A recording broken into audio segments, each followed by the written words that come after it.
आज हम जो कहानी सुनने वाले हैं उसका नाम है सच या सपना।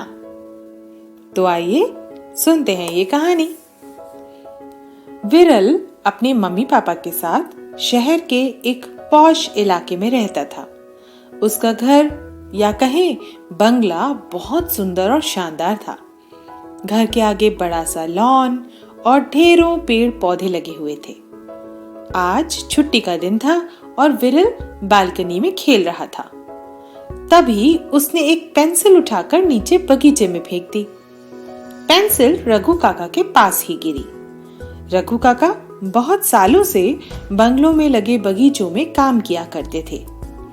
पेड़ पौधों की देखभाल उनसे बेहतर तो जैसे कोई कर ही नहीं सकता था। पेंसिल उठाकर उन्होंने ऊपर देखा और बोले, अरे वीरू बाबा, तुम्हारी पेंसिल नीचे गिर गई है। विरल ने खेलते हुए कहा, गिरी नहीं है, मैंने फेंकी है। क्यों बाबा, ये तो अभी काफी बड़ी है, तुम इससे अभी लिख सकते हो। काका, ये अच्छी पेंसिल नहीं है, इसका रंग सुंदर नहीं है, विरल ने कहा। अरे बचवा, रंग का पेंसिल के काम से क्या लेना देना है, विरल फिर बोला। इसे फेंक दो काका, पापा और ला देंगे। रघु काका पेंसिल अपनी जेब में रखते हुए बोले, लगता है विरल बाबा तुमको पेड़ पसंद नहीं। अब ये सब मैं बगीचे से हटा देता हूं। अब विरल का ध्यान काका की ओर था। वह बोला, नहीं काका, मुझे पेड़ बहुत अच्छे लगते हैं, इस पे मेरा झूला है, इसको हटाना नहीं। कहते कहते विरल बगीचे में आ गया। रघु काका पौधों के लिए पानी का पाइप लगाकर वहीं पेड़ के नीचे बैठ गए और विरल भी वहीं आकर बैठ गया। रघु काका बोले, जानते हो विरल बाबा, बहुत पहले मैं एक लकड़हारा था। लकड़हारा मतलब वुड कटर? हाँ वीरू बाबा, बिल्कुल सही। मैं रोज जंगल में लकड़ी काटने जाता था। जानते हो, वहां तरह तरह के पेड़ पौधे, फल फूल, बेलें, झाड़ियां होती थीं। वहां से मुझे पौधों के बारे में बहुत ज्ञान मिला। जंगल में बहुत से पशु पक्षी भी होते थे। विरल बोला, जानवर? आपको डर नहीं लगता था? अरे डरना क्यों, जब हम उन्हें नुकसान नहीं पहुंचाएंगे तो वो हमें कुछ नहीं कहेंगे। बल्कि जंगल में चिड़ियों की आवाजें मधुर गीत जैसी लगती थी। पेड़ों पर फुदकती गिलहरियां, बंदर, हिरण, छोटे छोटे जीव जंतु, फूलों पर मंडराती तितलियां, मधुमक्खियां, सब बहुत सुंदर और सजीव लगते थे। मैं भी केवल सूखे पेड़ों की टहनियां ही काटता था और जब थक जाता था तो वहीं पेड़ की छांव में बैठकर फल खा लिया करता था। सब कुछ बहुत अच्छा चल रहा था। तभी एक दिन जब मैं रोज की तरह जंगल में पहुंचा तो चारों तरफ बिल्कुल सन्नाटा था। कोई जानवरों, चिड़ियों की आवाजें नहीं। मुझे बहुत अजीब लगा, बल्कि वो सन्नाटा बड़ा ही डरावना था।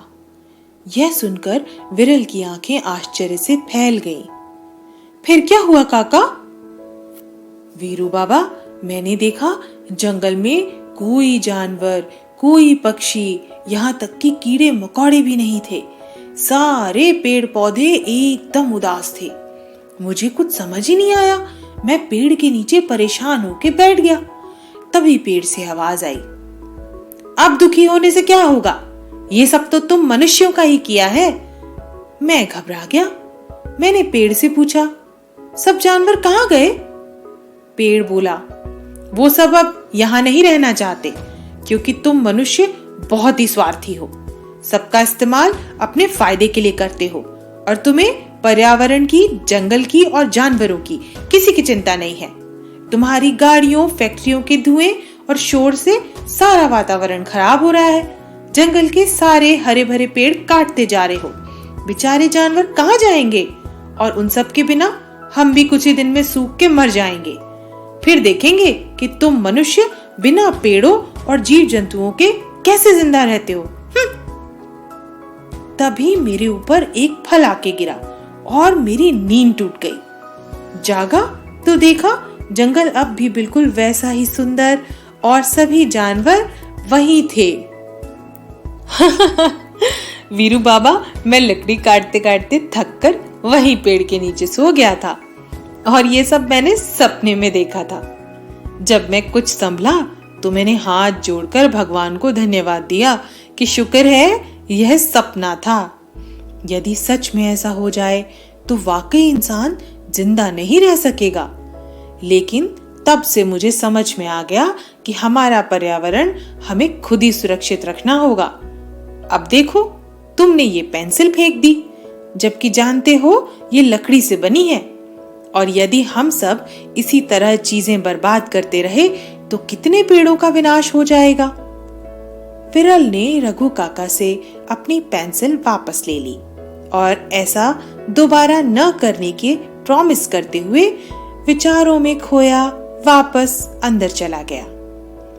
विरल की मम्मी, जो ये सब देख रही थी, रघु काका के पास आई और बोली, काका बहुत धन्यवाद। आज जिस तरह आपने विरल को समझाया है, मुझे लगता है अब वह कभी चीजों को बर्बाद नहीं करेगा और पर्यावरण का महत्व समझेगा। अरे धन्यवाद कैसा बहूजी, अगली पीढ़ी को संस्कार देने का काम तो हम सबका है। हाँ बिल्कुल ठीक कह रहे हैं आप काका। और दोनों मुस्कुरा दिए। तो कैसी लगी आपको आज की ये कहानी? यदि आपको ये कहानी पसंद आई हो तो इसे लाइक कीजिए, अपने दोस्तों के साथ शेयर कीजिए और ऐसी नई कहानियों के लिए इस चैनल को सब्सक्राइब कीजिए। मिलते हैं अगली कहानी के साथ। धन्यवाद।